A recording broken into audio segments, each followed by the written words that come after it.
Hello, we're Andi, the Maniacal Cinephile, and happy Halloween! Ends. But Andi, I like Jamie Lee. I don't want it to end. I said the same thing. Watching perfect. Now that's a strong tuck job.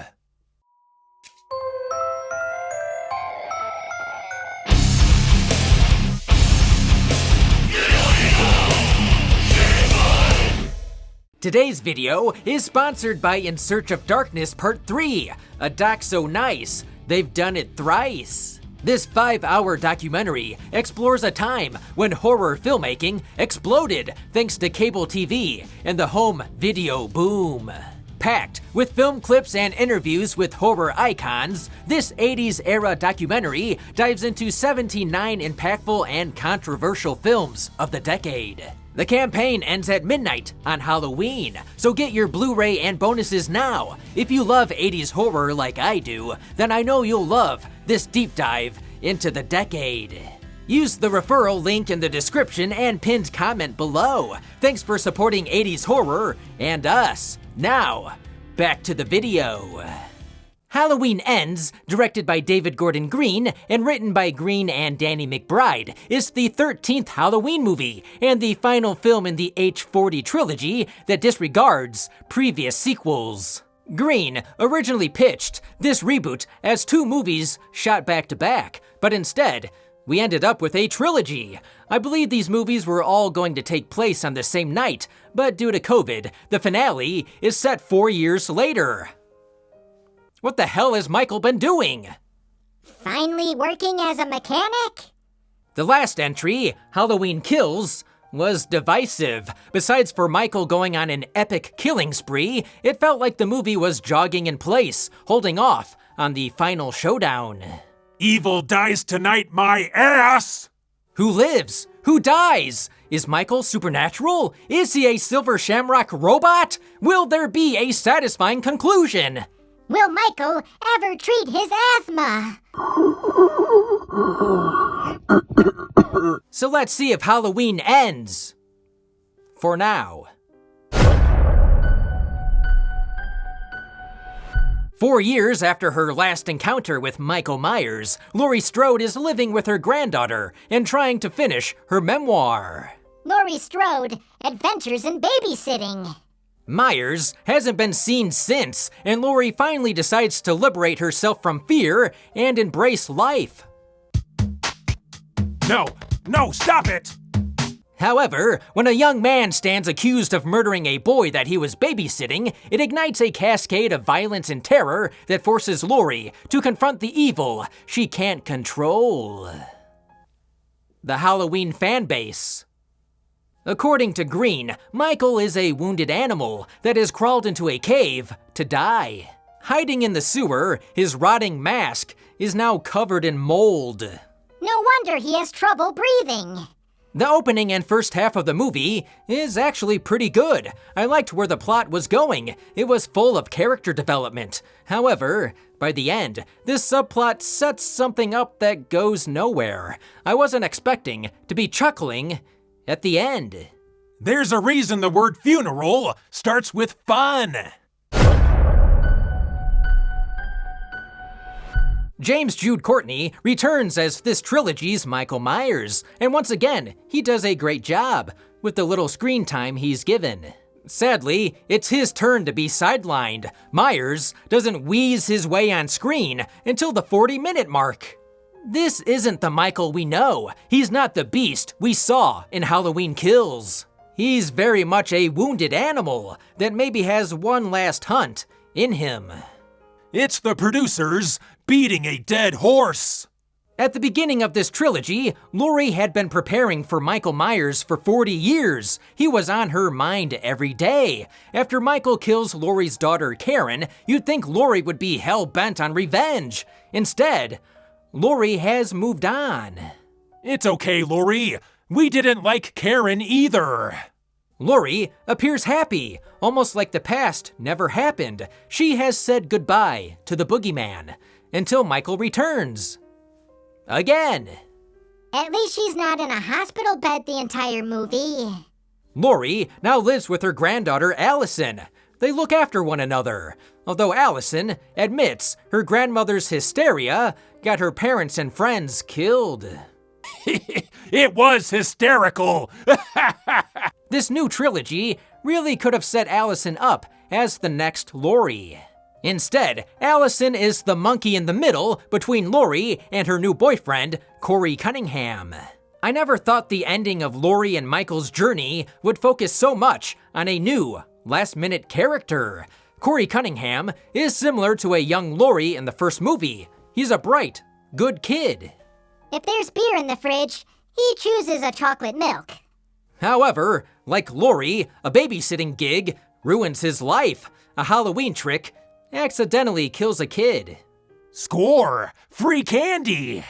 Now, Corey is bullied and treated like the town outcast. The boogeyman disappeared 4 years ago, so the town needed a new one. Halloween Kills was a murder spree with no plot, so this was refreshing. I ended up caring more for Corey than I thought I would. These new pills must be working! It feels like Corey's film, which takes the focus away from Laurie. It was a gamble to invest so much on a new character this late in the trilogy, and it didn't quite pay off. Like Evil and his gambling debts. Warning, I can't critique the rest of the movie without getting into spoilers, so jump to this time code to avoid spoilers and hear my final verdict. I was not expecting Michael and Laurie to screw for 30 minutes! And in outer space. Okay, so that didn't happen. The theories are all wrong. Silver Shamrock plays no part. His mask, or the Myers home, doesn't give him his power. In fact, the Myers home was torn down. Michael went from the suburbs to subterranean! So let's get to the real twist. Cunningham becomes a copycat killer, the next Michael Myers. Oh, great. Not another one. Corey is a little bit of Laurie and Michael. Corey rhymes with Laurie, and Corey and Michael have one-letter initials. Corey is like if Henry and Arnie banged in the back of Christine. I usually dislike copycat killers, but they did a decent job of developing Corey's character. I was invested. After Michael's vulgar display of power at the end of Halloween Kills, I expected answers. Is Michael one tough dude or supernatural? It's never explained. Like, how did he learn to drive? In fact, a new superpower is introduced. Down in the sewer, Corey locks eyes with Michael, who sees into his soul, and the evil is transferred. For Michael, it was love at first sight.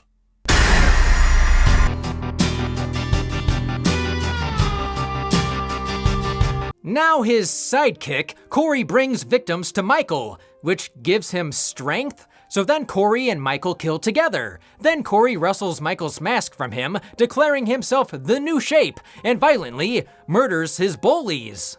Probably the best part. Too bad Michael was taking his pre-game nap. Corey works his way to Laurie, who easily defeats him. Michael returns and reclaims his mask from the copycat, which may be saying something about all the copycat slashers who came after 1978. Now, we get Laurie versus Michael, what we finally came to see. For like the 7th time. So after Laurie stabs Michael a bunch, she and the police strap his corpse to the top of a car, parade his body through town, and go to the junkyard. Where else do you take a broken down piece of shit? I actually laughed out loud when the townspeople were crowd surfing Michael Myers' corpse. Woo! Woo! Woo! So Laurie pushes Michael's old, beaten, washed-up corpse into a car shredder. I don't know how young Michael envisioned his life going, but I doubt it was ground beef. So Laurie lives, will probably settle down with Officer Hawkins, and live her remaining years in peace. Eating all the yogurt she wants. The first film showed us what evil does to a family. The second film showed us what evil does to a town. The final film shows us that evil doesn't die. It changes shape. The pumpkin in the opening credits is replaced by another pumpkin, and another, and another. Think of all the pumpkin pies. Going in, the cast and crew said this was shocking, a departure, and would make fans angry. Things you want to hear after the last one made everyone so happy. I didn't hate what they tried here, it's just not where I imagined this 44-year journey would go. It literally ends in a dump! After 13 movies and different timelines, I'm as exhausted as these two senior citizens fighting over a knife. There is a conclusion. It is definitely over. However, the finale doesn't live up to the Laurie versus Michael fight in Halloween 2018, or even H2O. Michael can't even beat up a granny. Laurie, fighting Michael one last time, probably didn't need to be stretched out into 3 movies. However, looking at the different timelines, I would say this is probably the best. I'd take this over the Cult of Thorn timeline. Or the timeline that ends with Busta Rhymes. Trick or treat, motherfucker. The series has always been a mess, with different filmmakers trying to figure out what to do with Michael Myers, so at least David Gordon Green got to tell his trilogy. I guess. Green treats evil like a virus, but that idea is undercooked and more complicated than needed. The stuff with the Corey Cunningham character was interesting, but ultimately feels like filler. Be honest, we all came to see the last 20 minutes. Too bad, something had to happen for the first 90! Halloween Ends is brutal, well shot, well acted, and the score by John Carpenter delivers yet again. I'm glad it wasn't a tired stalk and kill movie. It's ambitious, but the story stumbles a few times on the way to the ring for the main event. Like Vince McMahon. My legs have betrayed me. So, should you see Halloween Ends? You've made it this far, right? Might as well see how it concludes. Until the next reboot. Halloween Ends is more trick than treat, but still worth a watch. We've been Andi, the Maniacal Cinephile. Thanks for liking and subscribing. We'll see you next time! Andi, what are you doing? Little buddy, this is usually the part in the video where Michael Myers jumps out to kill me.